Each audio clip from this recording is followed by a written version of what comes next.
Hampir 100 orang asli di Jasin divaksinasi hari ini. Usaha akan terus dipergiat.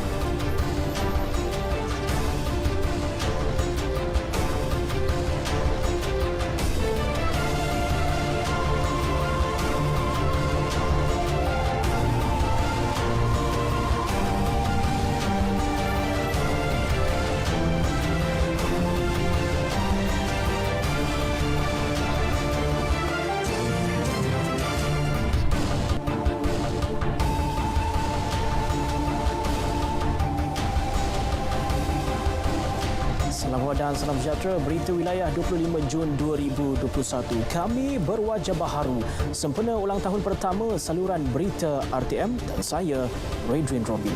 Kami membawakan berita dari wilayah utara, selatan, timur dan barat. Lintas langsung hari ini kita akan ke Kedah selain Sabah dan juga Sarawak. Dan fokus hari ini, vaksinasi berterusan termasuk di perkampungan orang asli dan golongan asnaf.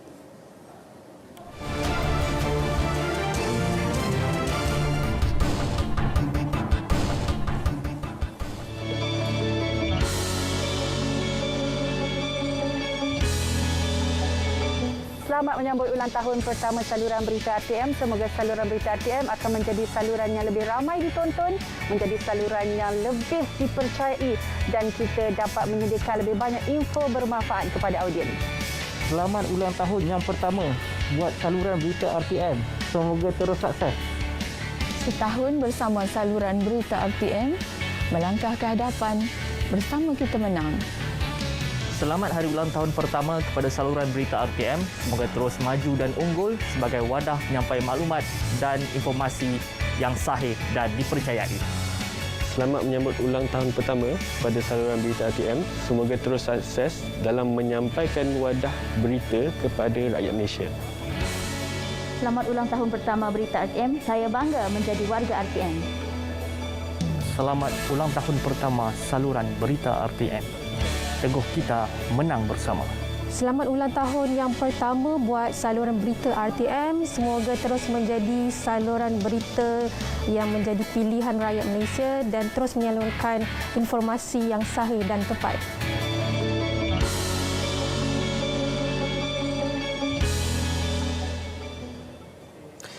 Suara akar umbi menjadi tunjang setiap kandungan berita wilayah. Segala permasalahan rakyat dirungkai demi kemaslahatan sejagat.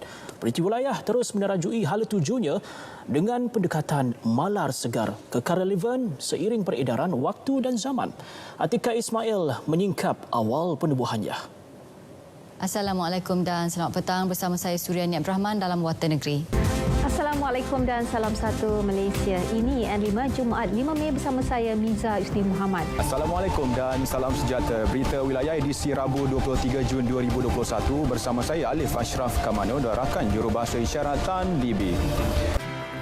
Okey, hari ini kita nak tanya orang ramai, tahu tak apa itu berita wilayah? Jom ikut saya. Nak tanya, tahu tak apa itu berita wilayah? Okey, tahu? Tahu? Tahulah. Pukul berapa bersiaran? Pukul 5 di TV1. Pukul 5 petang. Di TV berapa? Of course TV1. Selalu tak tengok berita wilayah. Selalulah, wajib lah kita nak tahu perkara semasa kan. Kalau sebut berita wilayah, ingat apa? Berita wilayah kita ingat lah penyampai-penyampai yang daripada negeri itulah. Lepas tu pelancongan. Sejak penubuhan Radio Televisyen Malaysia RTM pada 1946, berita wilayah telah diterbitkan bagi memberi liputan berita di setiap negeri. Terus menyuntik nafas baharu, berita wilayah berevolusi menerusi penjenamaan semula dari pelbagai aspek. Dia banyak berita dan kita people centric. So itu antara fokus yang maka dijenamakan kepada berita negeri. Yang ini bermula pada tahun sekitar 2009 lah. So lepas tu kita bila dengan perubahan masa kita jenamakan lagi sekali untuk nambah baik kepada berita Nasional 5. Kita kenali dengan N5 dan lepas tu kita kembalikan dengan nama berita wilayah sehinggalah sekarang. Dan satu lagi keunikan berita wilayah yang saya rasa yang kita boleh angkat ialah dari segi story-story kenegerian. Contohnya etnik, kita boleh promote pelancongan negeri-negeri, makanan, budaya. Itu yang speciality yang ada dekat Berita Negeri yang kita boleh kembangkan dan kita boleh fokus dan highlightkan, serta in a way kita boleh memajukan lagi industri di negeri-negeri. Contoh pelancongan, eko pelancongan, inap desa yang terdapat di negeri-negeri. Peka dan berwibawa, itu adalah tema yang diangkat melalui transformasi berita wilayah kali ini. Wartawan di lokasi memikul tanggungjawab penting bagi mengangkat permasalahan rakyat sekaligus disampaikan kepada wakil rakyat. Itulah diharapkan dalam setiap laporan berita yang dipaparkan dalam Berita Wilayah. Kita Berita Wilayah kali ini kita menampilkan penceritaan berita dalam berita, bermaksud kita bahagikan berita wilayah kepada 6 zon. Kita kenali sebagai wilayah. Maksud dia kita ada zon utara ataupun wilayah utara, wilayah barat, wilayah selatan, timur, Sarawak, Sabah dan juga Labuan. Jadi penceritaan wilayah ini adalah pengumpulan berita-berita di setiap negeri dalam wilayah terbabit dalam satu-satu wilayah. Bermaksud katakanlah wilayah utara. Wilayah utara akan memasukkan ataupun mengumpulkan semua-semua item daripada Perlis, Kedah, Langkawi, Penang dan juga Perak dalam satu belting. Ya, jadi bermaksud penceritaan itu ataupun kita bagi pembahagian tu mengikut wilayah masing-masing. Berita wilayah kali ini kita lari daripada konsep korporat yang mana kita memilih pakaian penyampai-penyampai yang lebih bersantai, bermaksud kita bila lebih bersantai kita mewakili rakyat, ya. Bila kita mewakili rakyat bermaksud kita punya penyampaian itu seperti mana kita lihat pada hari ini, kita menyampai dalam bersahaja. Penyampaian tu dalam bahasa yang mudah, dalam bahasa yang senang. Jadi bila jadi sebegitu, masyarakat akan lebih faham. Bagi masyarakat Sarawak, Berita Wilayah mendapat sambutan amat menggalakkan kerana kandungan beritanya yang sentiasa menyentuh kebajikan mereka di sana. Penerimaan penonton khasnya terhadap Berita Wilayah Sarawak ini amat baik. Dan ini dapat diukur dan kita dapat lihat menerusi reaksi, perkongsian mereka dan sentiasa mereka mengutarakan komen-komen untuk tujuan penambahbaikan. Diperbanyakkanlah dari segi platform untuk berita-berita dari Sarawak ini kita ketengahkan, diperbagaikan lagi, diperbanyakkan lagi sesuai mengikut kepelbagaian kaum dan dialek-dialek yang ada dalam komuniti di Sarawak ini, sesuai dengan perkembangan teknologi juga, bilangan penonton yang kian bertambah. Selain itu, teknologi yang diguna pakai juga memberi impak kepada kecekapan dan kepantasan berita yang disalurkan.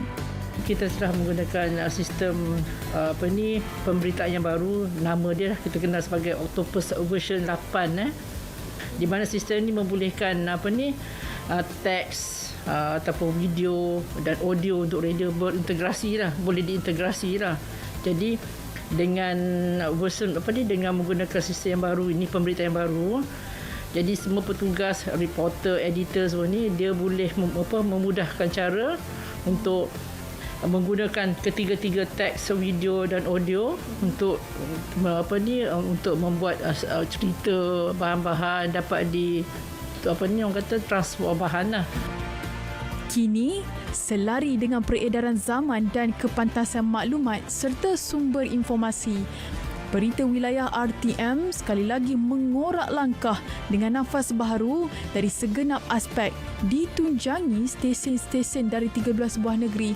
berganding bahu bagi mengangkat suara komuniti. Pastinya untuk berita yang sahih dan dipercayai. Atika Ismail, Berita RTM.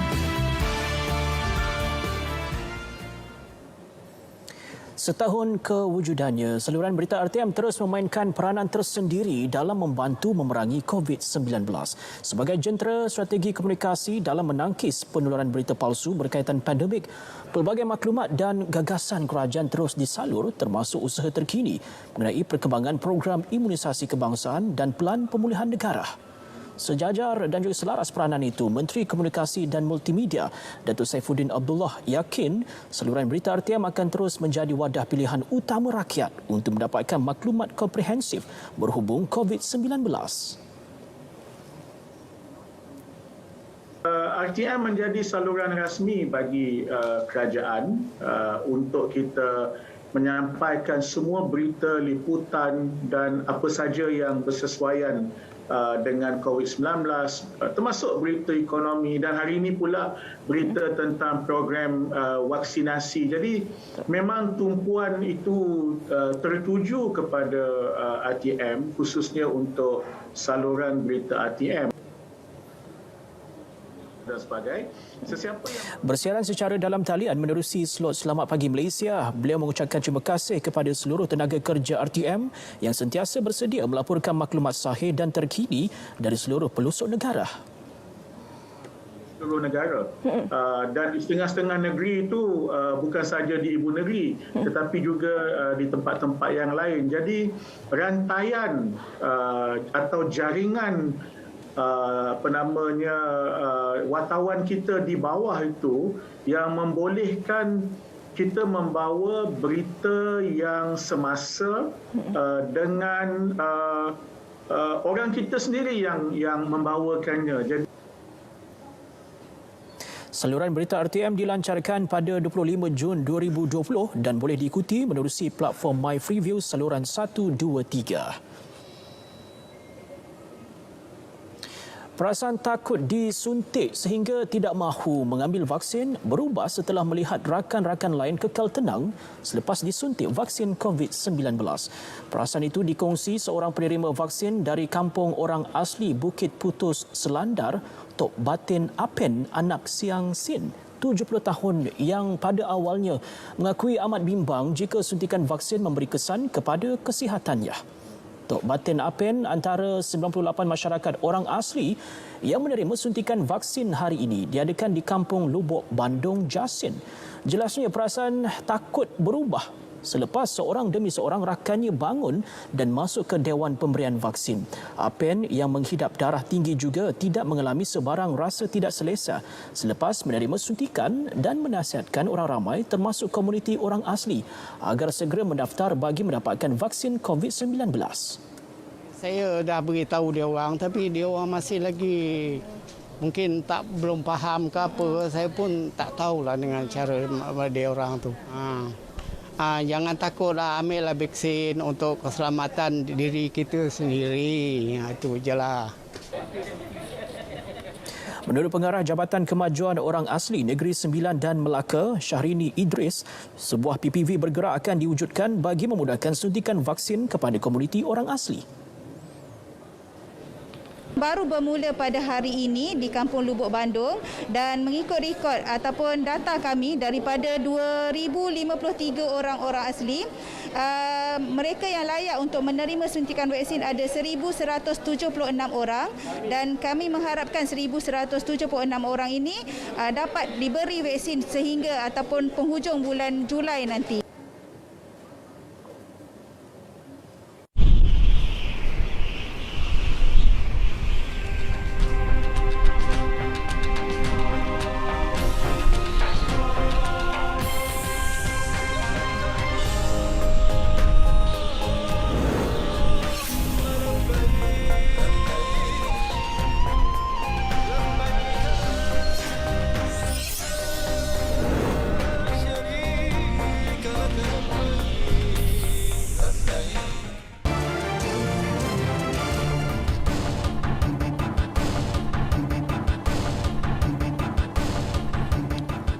Kembali. Sidang Parlimen secara hybrid dijangka boleh diadakan pada akhir Ogos atau selewat-lewatnya minggu pertama bulan September. Menurut kenyataan bersama yang di-Pertua Dewan Negara Tan Sri Dr. Rais Yatim dan yang di-Pertua Dewan Rakyat Datuk Azhar Azizan Harun, tarikh khusus tertakluk kepada kelulusan semua aspek perundangan di peringkat jawatankuasa Dewan dan jawatankuasa peraturan-peraturan mesyuarat dijangka pada akhir bulan ini. Sidang khas Parlimen itu akan diadakan tertakluk SOP ketat di dikuatkuasakan Majlis Keselamatan Negara dan Kementerian Kesihatan. Sekiranya cadangan diterima, sedikit masa diperlukan oleh Parlimen untuk memperoleh bekalan, mengintegrasikan sistem persidangan hybrid dengan sistem sedia ada, ujian, pentauliahan juga latihan kepada petugas dan ahli-ahli Parlimen. Perincian lanjut mengenainya anda boleh ikuti berita perdana 8 malam ini.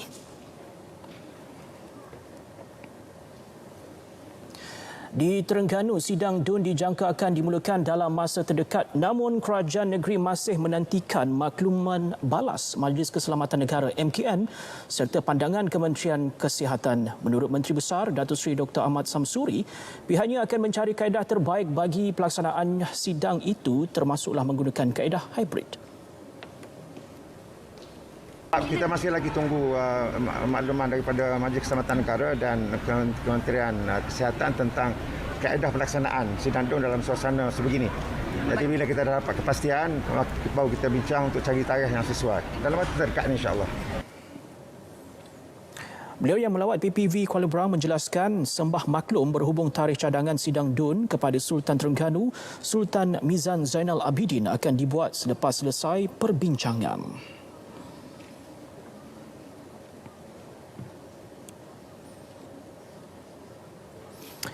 Untuk mencapai imuniti kelompok, pelbagai pihak tampil membantu terutamanya dalam aspek pendaftaran vaksin.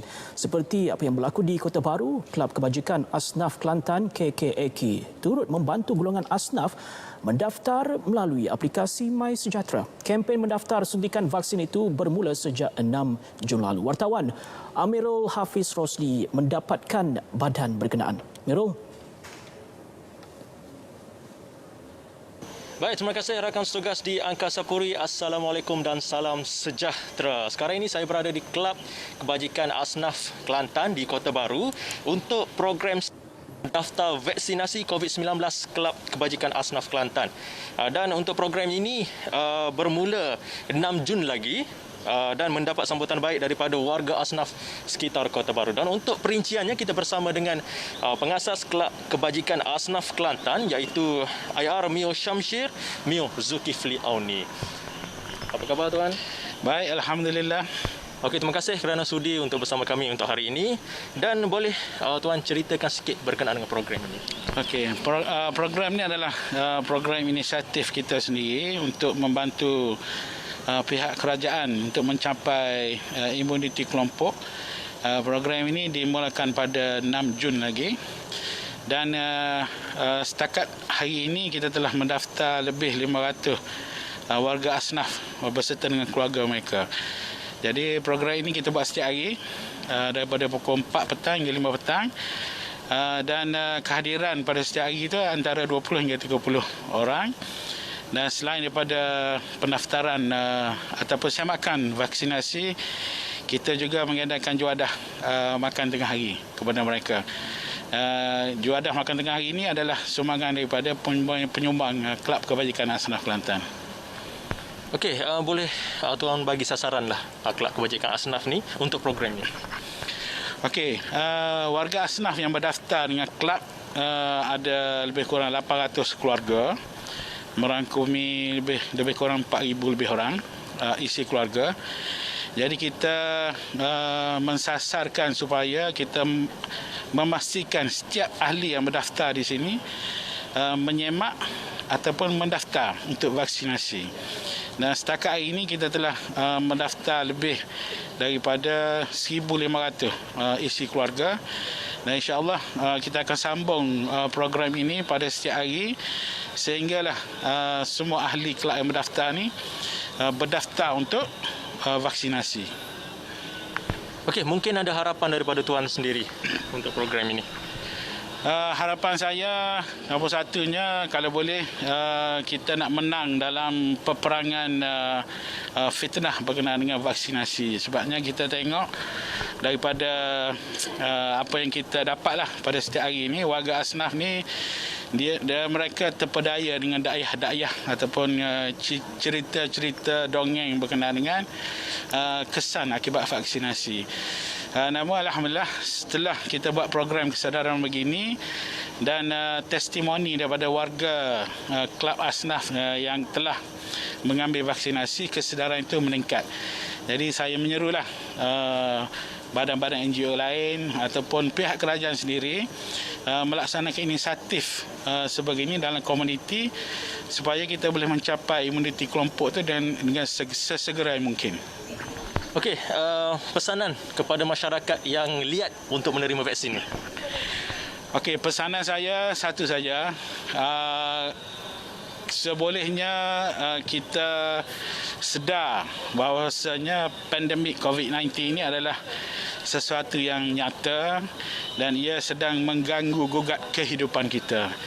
Jadi kalau kita tidak bersama-sama menangani pandemik ini, sudah tentu kerugian itu kepada kita dan keluarga kita dan seterusnya masyarakat di sekeliling. Jadi pesanan saya adalah marilah bersama-sama kita menyemarakkan kesedaran berkenaan dengan vaksinasi ini dan kita mencapai imuniti kelompok dalam masa yang sesegera mungkin. Okey, terima kasih Tuan kerana sudi bersama kami untuk hari ini. Dan itu saja laporan saya dari Kelantan, dari negeri Cik Siti Wang Kembang ini. Dan saya nak ucap satu je, nak kata satu je, bahawa COVID itu benar. Kembali ke rakan setugas di Angkasa Puri. Baik, terima kasih Mirul untuk laporan itu tadi. Masih juga di Kelantan, pemantauan berterusan dilaksana Penguatkuasa Kementerian Perdagangan Dalam Negeri dan Hal Ehwal Pengguna KPDN HEP di premis-premis secara menyeluruh. Ia merangkumi pemantauan terhadap aktiviti jual beli, juga memeriksa bekalan semasa pelaksanaan Perintah Kawalan Pergerakan PKP 3.0. Laporan wartawan Majidah Ismail di Kelantan. Saya mengikuti KPDN HEP melakukan operasi pemeriksaan barang kawalan iaitu minyak masak pakej polybag bersubsidi 1 kg yang menjadi buruan pengguna. 2 lokasi dipilih secara rawak iaitu kilang pembungkus minyak masak di Salur dan sebuah pasaraya di Tunjung, Kota Baru. Diketuai Ketua Pegawai Penguatkuasa KPDN HEP Kelantan, Azan Nizam Afendi Juri, kami mendapati operasi di kilang pembungkus ini berjalan seperti biasa dan pengedaran ke pasaraya dan kedai runcit dibuat tanpa sebarang masalah. Malah pemeriksaan mengejut yang dilakukan di pasaraya juga mendapati minyak masak paket masih dijual kepada pelanggan. Namun terhad 3 paket untuk setiap pengguna. Tahap penggunaan sebenarnya di bawah 2,000 metrik tan. Sebab bukan semua orang pakai minyak 1 kg. Ada yang beli minyak dalam botol 5 kg. Cuma baru-baru ni saja pengguna beralih arah untuk membeli minyak masak 1 kg, memandangkan berlaku sedikit kenaikan lah untuk minyak masak yang dibotolkan, iaitu minyak masak yang tidak dikawal oleh kerajaan. Manakala minyak masak 1 kg ni memang kita kawal lah. Jadi rakyat adalah dia beralih arah untuk membeli 1 kg, jadi permintaan itu meningkat sedikit. Setakat ini tiada laporan mengenai aktiviti menyorok minyak masak oleh peniaga.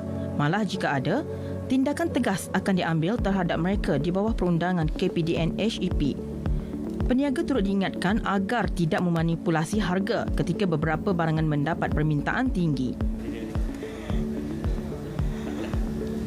Okey, ini antara aktiviti harian yang dilakukan oleh Penguatkuasa KPDN HEP Kelantan dalam memastikan sentiasa bekalan makanan keperluan harian sentiasa mencukupi di Kelantan, sekaligus memastikan tiada peniaga yang mengambil kesempatan menaikkan harga makanan ketika musim PKP ini. Kami juga mendapati tiada kenaikan harga dikesan membabitkan barangan keperluan seperti beras, tepung, gula dan sayur-sayuran. Malah ada barangan yang dijual lebih murah berbanding sebelum ini dalam usaha meringankan kos sara hidup rakyat. Dalam perkembangan berkaitan, sebanyak 357 aduan diterima daripada orang ramai sejak Januari hingga 23 Jun. Paling tinggi, transaksi dalam talian membabitkan 170 kes, diikuti harga 53, perkhidmatan mengelirukan 43, iklan mengelirukan 15 kes dan barang kawalan 14 aduan. Peningkatan aduan dalam talian ini berlaku memandangkan ramai pengguna memilih untuk membuat pembelian menerusi aplikasi berkenaan. Setakat ini memang kita dapati ada pelanggaran SOP oleh pemilik-pemilik premis. Walau bagaimanapun tak banyaklah. Di pihak KPDN HEP Negeri Kelantan sendiri, kita telah mengambil sebanyak 34 kes pelanggaran pematuhan SOP ini. Dan kami menasihatilah peniaga-peniaga, pemilik-pemilik premis supaya mematuhi apa sahaja arahan kerajaan dan juga mematuhi SOP-SOP yang telah ditetapkan semasa PKP ini. Sebarang permasalahan berkaitan harga bekalan, salurkan melalui pautan tertera atau hubungi KPDN HEP di Cawangan Pasir Mas, Tanah Merah dan Gua Musang. Aduan anda akan diambil tindakan. Majidah Ismail, Berita RTM.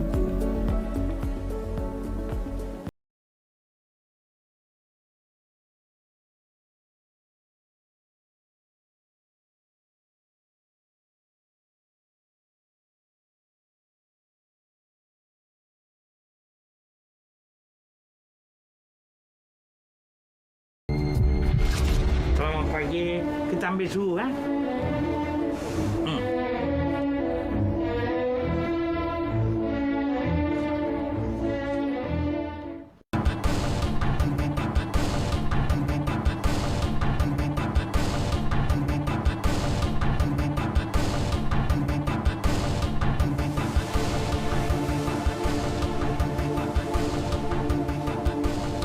Perkembangan wabak demam babi Afrika ASF di Sabah. Kementerian Pertanian dan Perikanan di negeri itu giat mengambil langkah proaktif bagi mengelakkan penularannya. Ada beberapa tindakan yang diambil khusus mengatasi wabak berkenaan.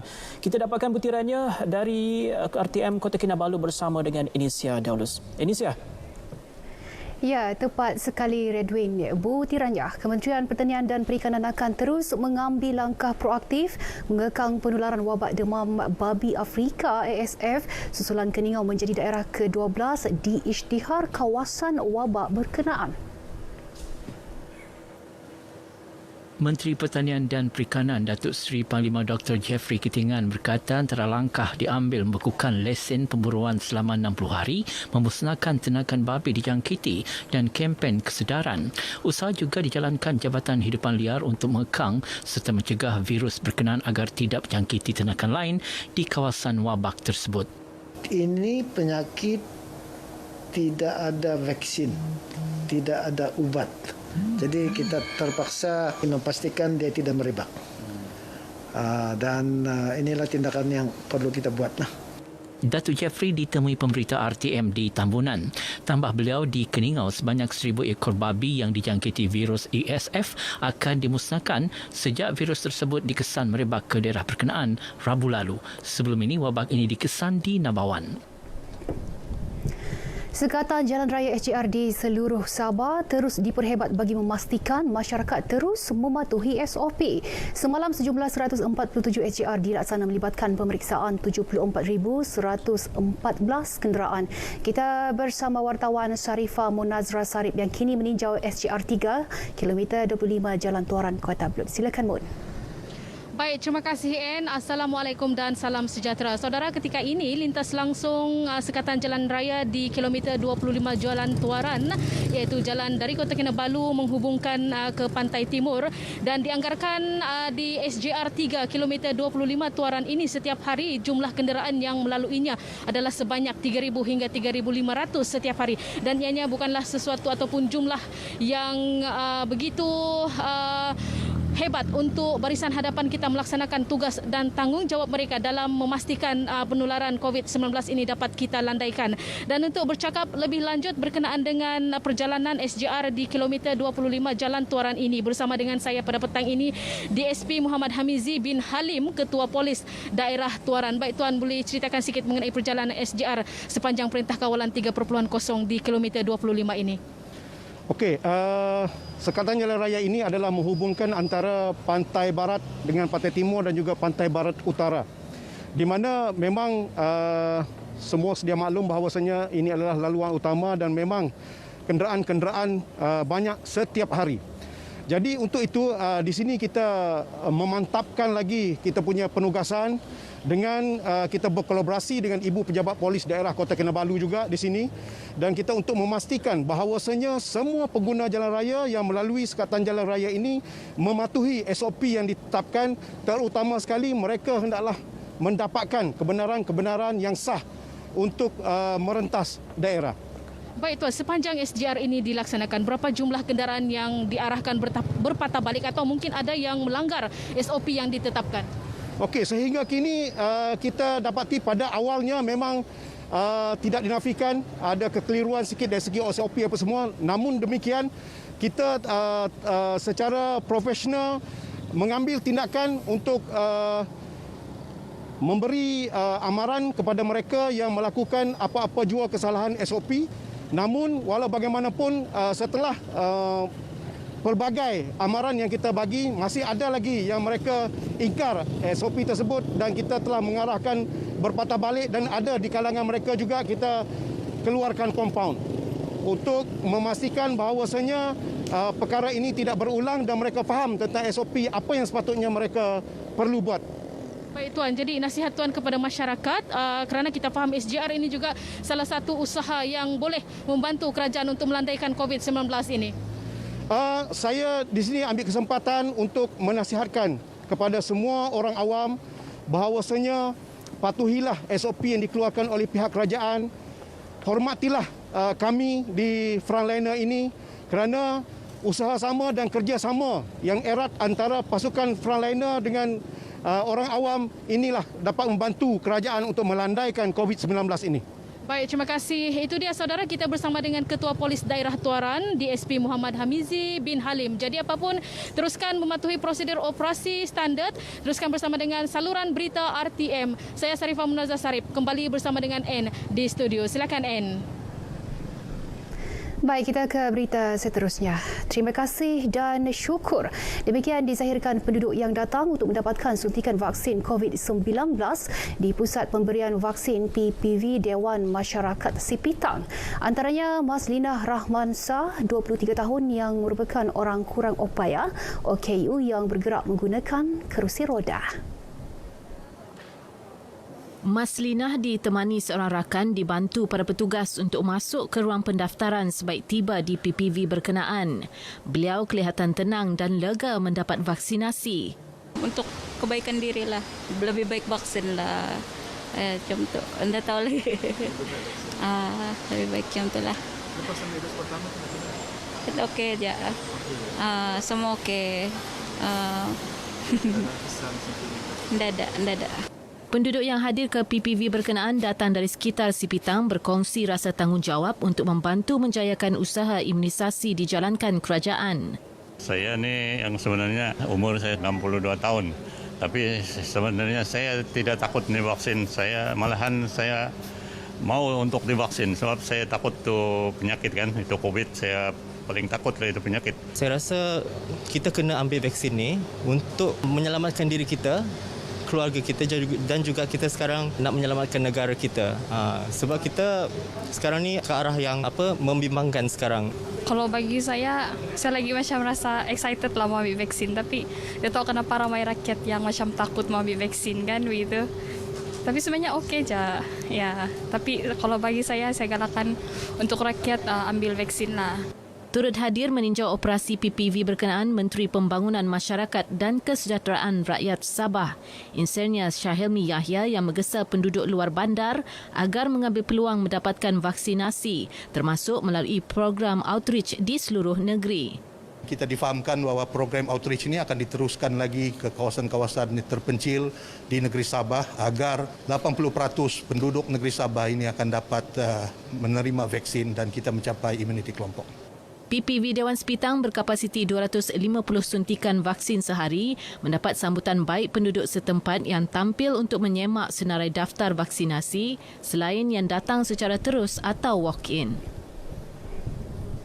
Sementara itu, di Tawau, seramai 200 kaki tangan Jabatan Kemajuan Masyarakat KEMAS terdiri daripada pegawai, guru, tabika, pembantu pendidik masyarakat dan guru kelas kemahiran melengkapkan 2 dos vaksin COVID-19 hari ini. Pegawai Kemas Daerah Zulaifa Zulkafli ketika ditemui pemberita di Klinik Kesihatan Kabota di Tawau berkata mereka yang mendapat suntikan termasuk guru kemas dari kawasan pedalaman dan pulau sekitar Tawau. Hari ini kami lengkaplah sepenuhnya yang mengambil vaksin dos kedua yang bermula daripada awal bulan 6 hari itu, dan hari ini alhamdulillah keseluruhan warga Kemas telah pun mengambil vaksin dos yang kedua. Secara puratilah lebih kurang 200 orang semua sudah diambil vaksin. Rata-rata melahirkan rasa teruja selepas berjaya menyahut saranan kerajaan mendapatkan perlindungan daripada pandemik COVID-19 melalui vaksinasi. Alhamdulillah, setelah menerima suntikan dos yang kedua, saya rasa selesa, sihat dan mungkin insya-Allah boleh kembali bersekolah untuk mendidik anak-anak tabika kemas kami lagi. Saya rasa selamat. Saya merasakan vaksin ini selamat dan kami menerima seruan daripada kerajaan supaya seluruh masyarakat atau rakyat di Malaysia ni mengambil vaksin. Kami warga Kemas Tawau telah selesai mengambil 2 dos vaksin. #lindung diri, lindung semua. Vaksin selamat. Jom kita vaksin. Baik, sekian paparan dari Sabah petang ini. Terus setia bersama kami bagi kupasan isu semasa. Selamat ulang tahun saluran berita RTM. Kembali bersama Redwin. Silakan Redwin. Wah, terima kasih Anne untuk laporan dari RTM Kota Kinabalu itu tadi. Laporan selanjutnya. Labuan yang pada awalnya zon hijau bagaimanapun tersentak dengan penularan COVID-19 yang telah pun menggugat sistem kesihatan di wilayah itu. Lantas, Jabatan Kesihatan yang bekerjasama dengan Jawatankuasa Pengurusan Bencana Daerah JPBD Labuan berusaha pelbagai cara menyekat virus tersebut daripada terus merebak. Ikuti laporan penuh wartawan Rosila Jos. Ibarat sudah jatuh di timpa tangga, itu perumpamaan yang dapat saya gambarkan untuk situasi COVID-19 di Labuan ketika ini dengan mencatatkan kes baharu positif 3 angka berturut-turut sejak awal Jun ini. Bukan itu sahaja, malah kes kematian turut direkodkan saban hari. Sejak Mac 2020 hingga Mac 2021, pulau kecil ini mencatatkan hanya 13 kematian dalam tempoh setahun dengan jumlah kumulatif kes kurang daripada 3,000 kes iaitu 2,264 kes. Bagaimanapun terjadinya peningkatan mendadak kes positif pada Mei lalu yang berpunca daripada aktiviti perayaan. Ia juga berpunca daripada kemasukan kes import oleh individu yang tidak memberikan kerjasama untuk melakukan kuarantin kendiri, sekaligus membawa kepada penemuan varian Delta di sini yang menimbulkan kebimbangan. Perkembangan ini juga sudah pastinya memberi impak kepada semua pihak, khususnya mereka yang bertugas menguruskan jenazah dan mayat COVID-19 setiap hari. Setiap kematian memang ada di sini. Hari-hari ada kematian, pagi, petang, malam. Kami di sini ni seolah-olah tidak mampu lagi untuk mengendalikannya. Tapi syukurlah atas ada kekuatan kami yang diamanahkan. Kami kuatkan juga diri kami ni. Kami gagahkan juga diri kami ni untuk mengendalikan kes COVID-19. Kadang-kadang yang meninggal ni COVID-19 bukan kita punya saudara. Tapi kalau inilah saudara kita, macam mana kita jagalah diri, jagalah SOP. Bagi pesakit COVID-19, sudah pastinya ia detik hitam bagi mereka apabila disahkan positif. Kalau ia sudah kena pada diri sendiri, ia akan tahu manusia yang pertama je ni cakapnya ini mainan ni semata-mata. Bila sudah aku sendiri duduk di dalam, melihat keadaan di dalam tu, setiap hari aku menangis, setiap hari aku mencari semangatku. Kami semua ada tenaga, tapi tidak berkudrat untuk melawan. Semangat daripada family, semangat daripada kawan-kawan. Hari ini kita tengok orang tu 10/10 dia punya kondisi yang dalam badan. Tahu-tahu esok pagi sudah meninggal. Semua berlaku di depan mataku. Arahan demi arahan dikeluarkan di samping penambahbaikan dilakukan JPBD Labuan terhadap SOP sedia ada. Antaranya pelaksanaan Perintah Kawalan Pergerakan diperketatkan PKPD bersasar bermula 15 Jun hingga 28 Jun ini di 8 lokaliti terlibat. Siapa sangka Labuan yang hanya sebuah pulau kini merekodkan lebih 7,000 kes positif COVID-19 secara keseluruhannya dengan lebih 100 kes kematian direkodkan. Adakah jumlah ini akan kekal atau terus bertambah? Adakah pelaksanaan SOP yang ketat mampu mengawal penularan ini? Bagaimana pula dengan kita selaku masyarakat? Benarkah anda akur dengan SOP ini? Tepuk dada, tanya selera. Laporan Rosila Jos, Berita RTM.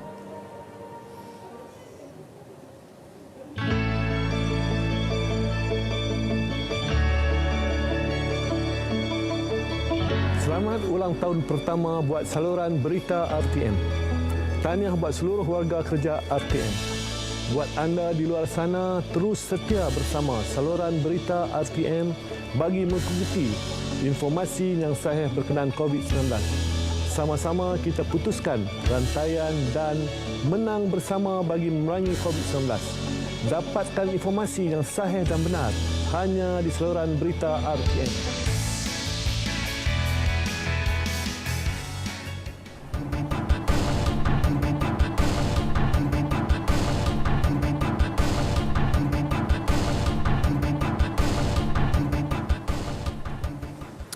Urusan pengumuman jenazah mangsa COVID-19 untuk melancarkannya ada aturan baharu yang dilakukan di negeri Kedah dan tim RTM Kedah di sana mendapatkan badan-badan berkaitan yang bertanggungjawab. Dan pada waktu ini saya bersama dengan Siti Zaidah untuk kita bawakan juga perkembangan terkini dari Alustah. Baik Zaidah, kita faham ini juga merupakan salah satu peranan yang cukup berisiko tinggi khususnya bagi mereka yang benar-benar pakar dalam mengendalikan hal ini dan tugas ini. Boleh kongsikan berkenaan dengan peranannya?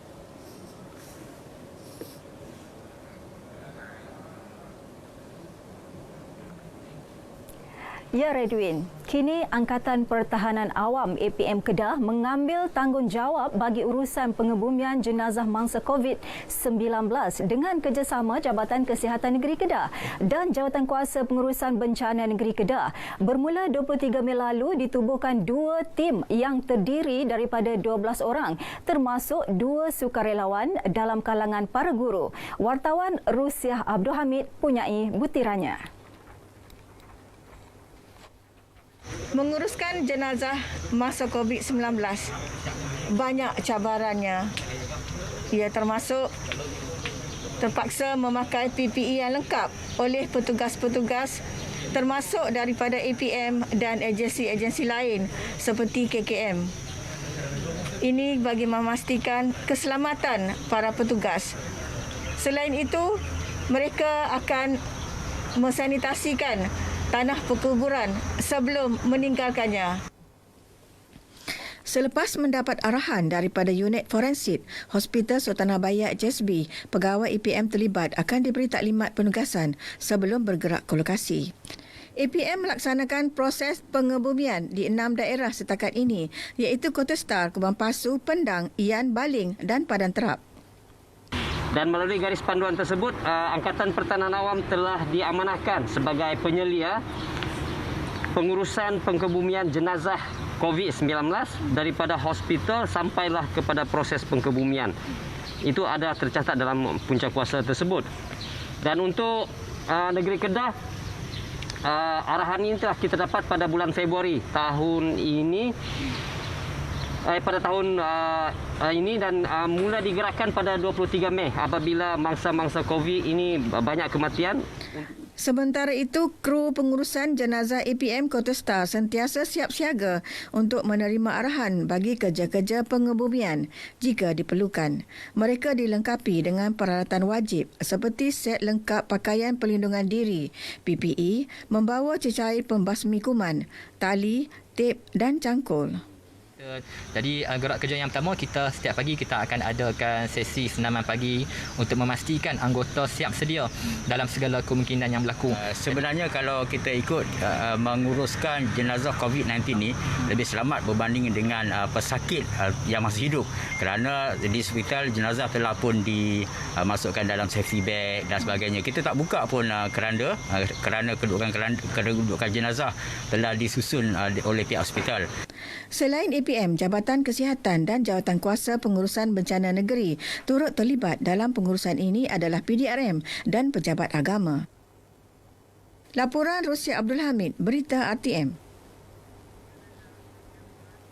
Disahkan bebas daripada pandemik COVID-19 namun selang beberapa hari dimasukkan ke unit rawatan rapi ICU Hospital Sultanah Bahia HSB Alustar dan disahkan meninggal dunia pada 9 Jun akibat jangkitan kuman pada organ yang disebabkan COVID-19.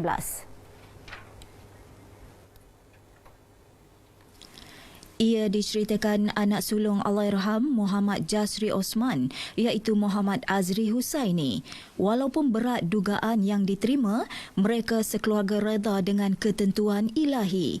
Muhammad Azri yang juga merupakan seorang pensyarah bersyukur kerana dapat menguruskan pengebumian bapanya. Kehilangan ini merupakan satu kehilangan yang besar bagi ahli keluarganya. Pada mula Abah start masuk, Abah nampak Abah ni rayang kuih banyak.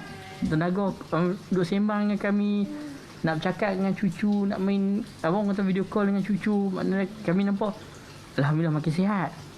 Tapi rupanya bila COVID tu dah tak ada, rupanya dia dah serang organ.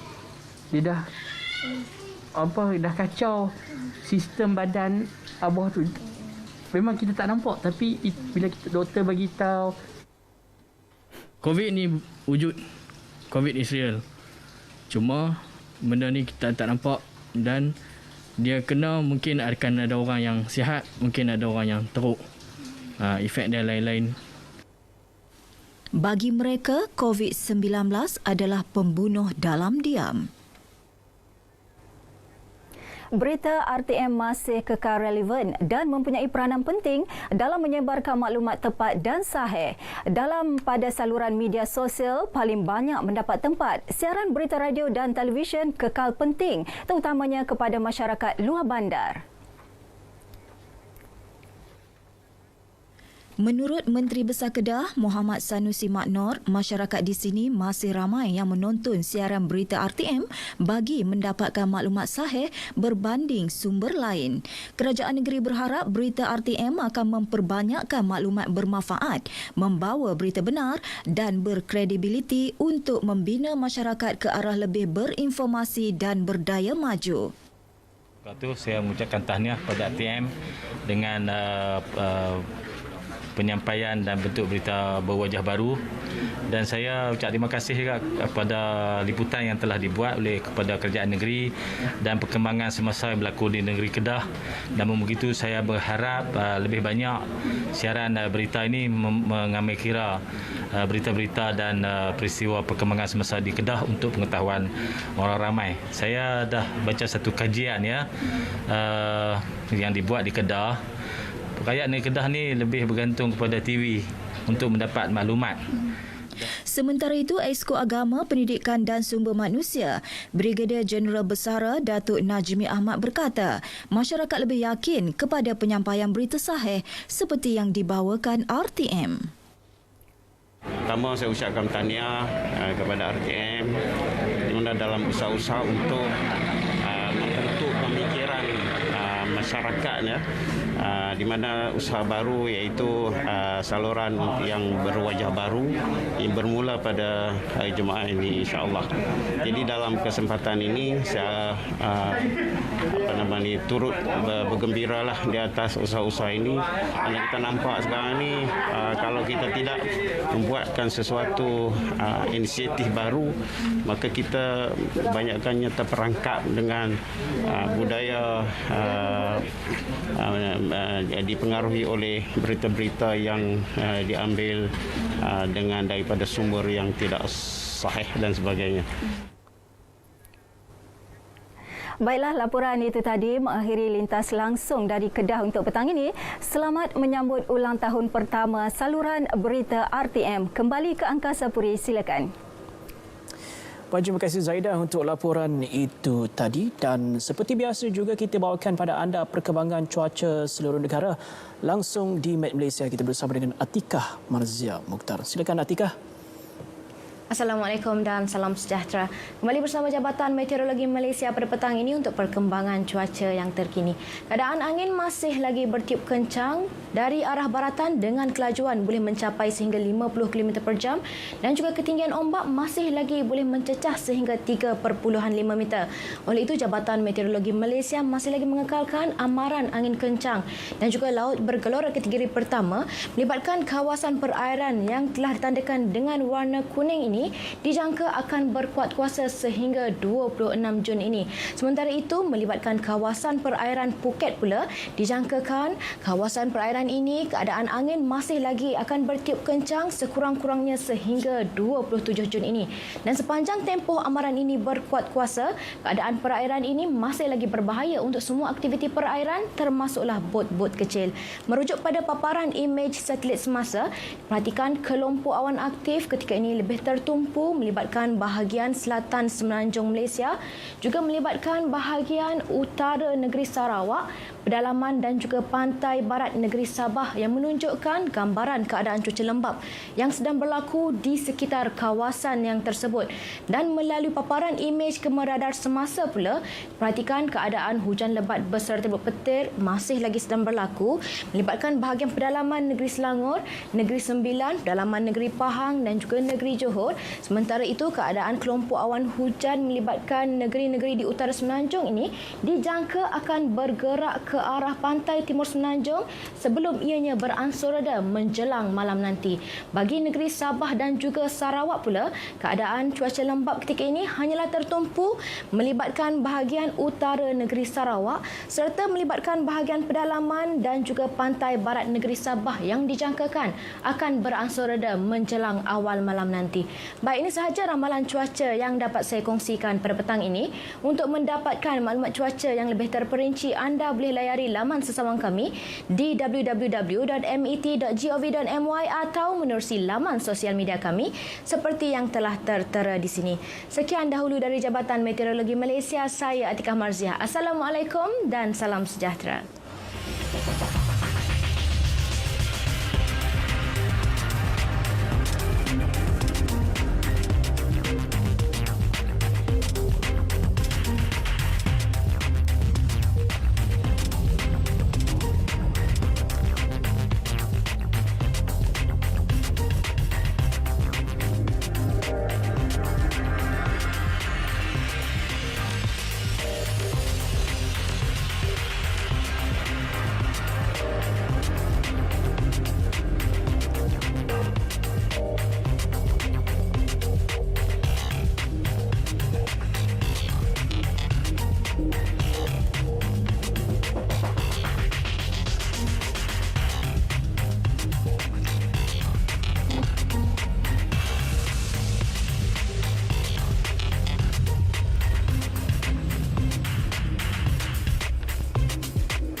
Baik, dalam usaha mencapai 80% imuniti kelompok menjelang Ogos depan, Kerajaan Sarawak komited memastikan ia dapat dicapai melalui pelbagai pendekatan.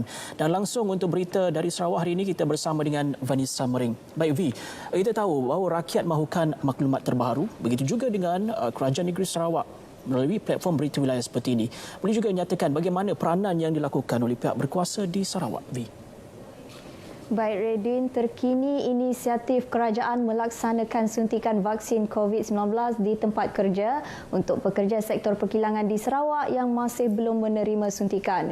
Ketua Menteri Datuk Patinggi Abang Johari Tun Openg berkata, Jawatan Kuasa Pengurusan Bencana Negeri JPBN telah membuat keputusan untuk memberi vaksin kepada pekerja sektor tersebut di tempat kerja mereka dalam usaha memutuskan rantaian kes jangkitan COVID-19 di tempat kerja.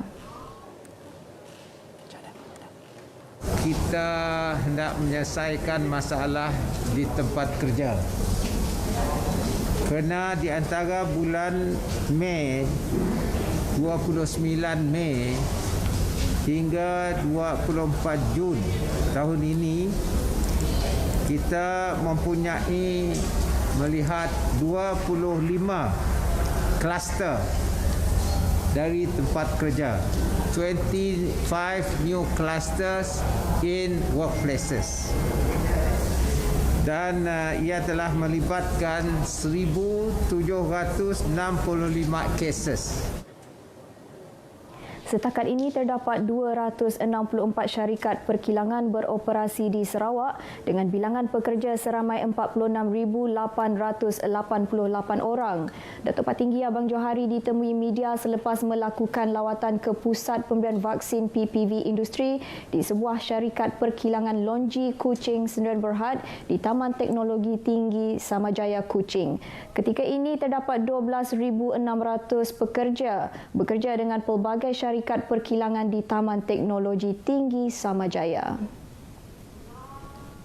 Di Sibu, jumlah vaksinasi harian semakin ditingkatkan dengan pembukaan beberapa PPV baru. Selain beberapa PPV bergerak sedia ada juga masih terus beroperasi. Wartawan Muhammad Al-Hadi Syamsawi kini bersedia di PPV Dewan Laki Sibu untuk membawakan perincian situasi terkini program imunisasi COVID-19 kebangsaan di sana. Silakan Al-Hadi.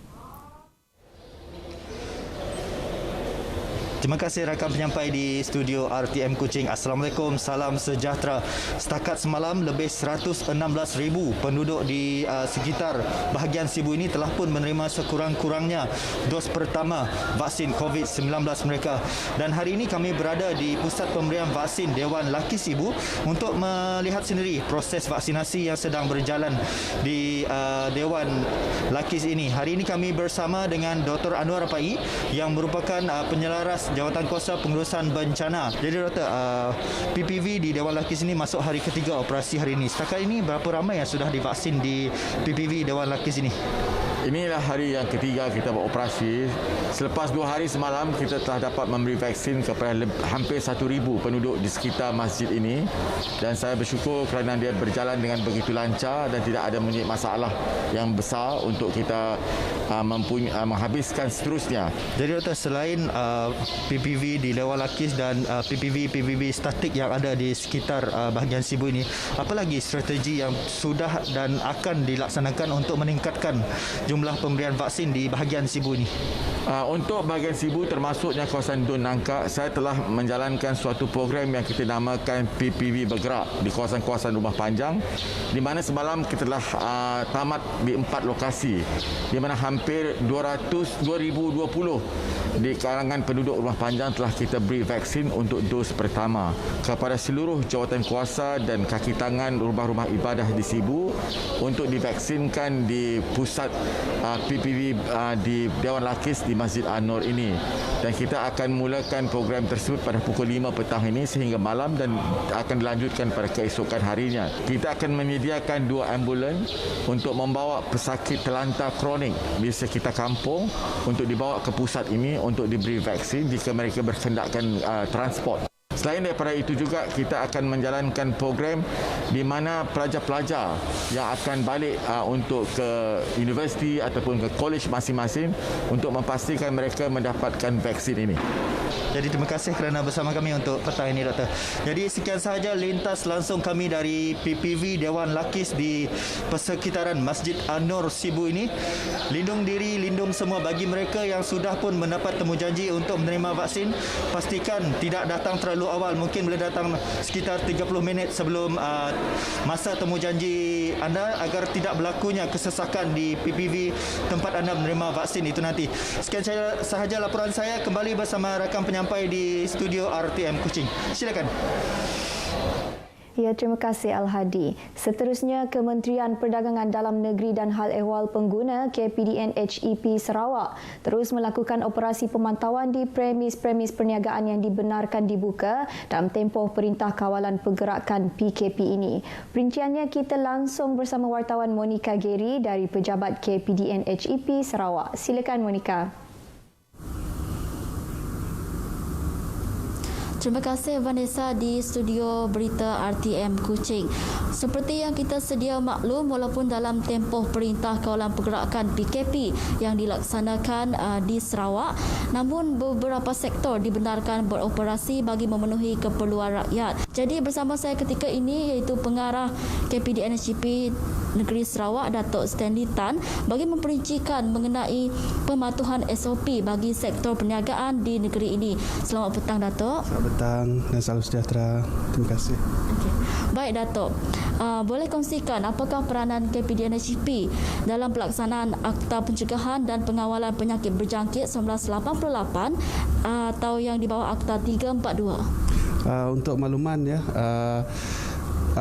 Pegawai Penguatkuasa KPDNHP Sarawak seramai 179 orang telah diberi peranan untuk menguatkuasa Akta Pencegahan dan Pengawalan Penyakit Berjangkit 1988 iaitu Akta 342, di mana kami diberi tanggungjawab untuk memastikan premis perniagaan yang beroperasi melaksanakan perkara-perkara seperti pengurusan pelanggan, iaitu kita mengawal dari segi penjarakan, saringan kesihatan, iaitu kita memantau dari segi penyediaan aplikasi MySejahtera di premis-premis perniagaan, kemudian penggunaan hand sanitizer, pemakaian pelitup muka dan dari segi penjarakan sosial lah.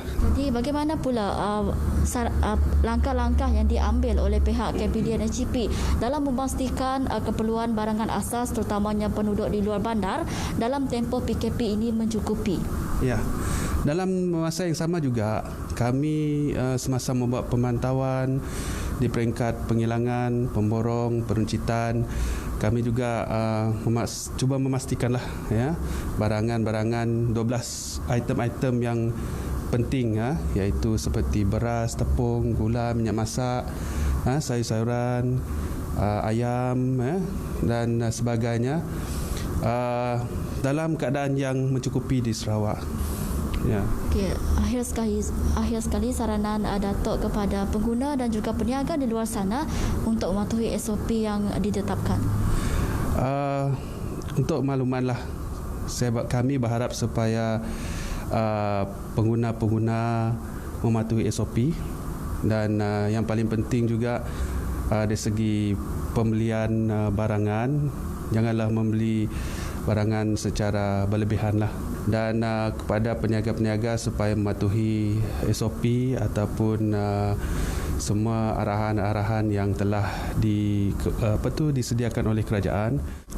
Terima kasih Datuk Stanley atas perkongsian tersebut. Baiklah, itu saja perkongsian mengenai SOP pematuhan sektor perniagaan di Sarawak. Ingat saudara, walaupun di mana saja kita berada, patuhi SOP. Kita masih belum menang. Untuk itu kembali kepada rakan penyampai di studio berita RTM. Silakan. Terima kasih Monika. Dengan itu sekian berita dari Sarawak. Kita kembali bersama Redwin di Angkasa Puri. Silakan. Kita terus saja berikan tumpuan kepada step utama di studio N2 Wisma Berita Angkasa Puri bagi majlis pelancaran saluran berita RTM.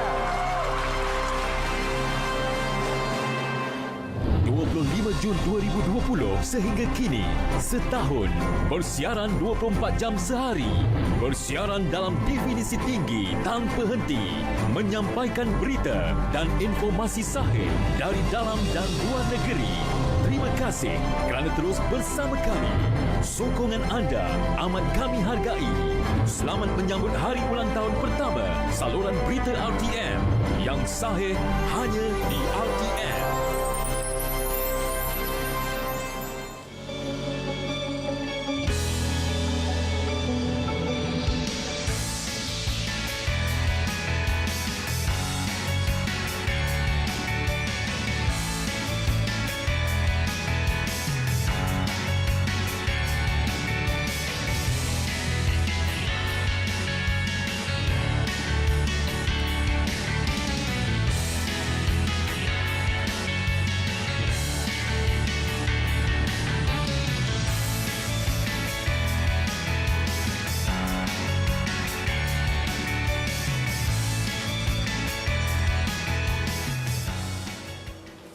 Baik, berita wilayah berakhir di sini. Kongsi bersama kami sebarang aktiviti yang berlaku di tempat anda ataupun sebarang maklumat bermanfaat yang ingin dikongsi bersama dengan komuniti berita wilayah. Kekal patuh SOP, elak jangkitan COVID-19. Saya Ray Robin, berita wilayah peka dan berwibawa, dan ini juga kesempatan untuk kami ucapkan selamat ulang tahun yang pertama untuk saluran berita RTM. Terima kasih kerana anda menyokong kami. Salam hormat.